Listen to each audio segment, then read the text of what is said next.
144 ধারা জারি থাকা সত্ত্বেও পুলিশি বাধা অতিক্রম করে হবিগঞ্জের পথে এনসিপির গাড়িবহর।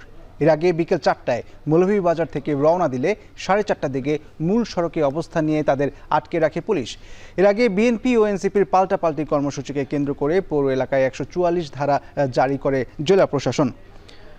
বিস্তারিত জানাতে সেখান থেকে যুক্ত হচ্ছেন কাজল সরকার।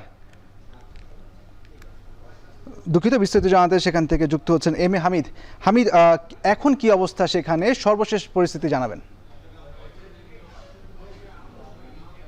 হবিগঞ্জে এনসিপির পদযাত্রার পর জনসভা শেষে যখন সার্কিট হাউসে ফিরছিল তখন এনসিপি অভিযোগ করে যে ছাত্রদল, যুবদল সহ অন্যান্যরা তাদের উপর আক্রমণ চালায় এবং আক্রমণের শিকার হয়ে রাতেই তারা কিন্তু সেখান থেকে মৌলভীবাজার সার্কিট হাউসে এসে অবস্থান করে। যেহেতু হবিগঞ্জে প্রশাসন 144 ধারা জারি করে এবং জারি করার পর থেকে কোনো দলই সেখানে মিছিল মিটিং করতে না পারার কারণে তারা মৌলভীবাজার সার্কিট হাউসে অবস্থান করে এবং আজকে দুপুর পর্যন্ত সেখানে অবস্থান করার পর আবারও তারা সার্জিস, হাসনাত সহ তাদের নেতৃত্বে তারা আবারও হবিগঞ্জের উদ্দেশ্যে রওনা দেয় এবং শ্রীমঙ্গলের সাতগাঁও এলাকার চাকন্যা এলাকায় পৌঁছালে সেখানে পুলিশ তাদের বাধা দেয় এবং দীর্ঘক্ষণ বিকেল 3:30 থেকে 5টা পর্যন্ত তারা সেখানে অবস্থান করে এবং পরবর্তীতে পুলিশের বাধা অতিক্রম করে তারা হবিগঞ্জের উদ্দেশ্যে রওনা দেয়। কিন্তু হবিগঞ্জের না গিয়ে তারা বাহুবল এলাকার মুছাই নামক এলাকায় পৌঁছালে সেখানে আবারও পুলিশ তাদের বাধা দেয় এবং সেখানে প্রচুর পরিমাণে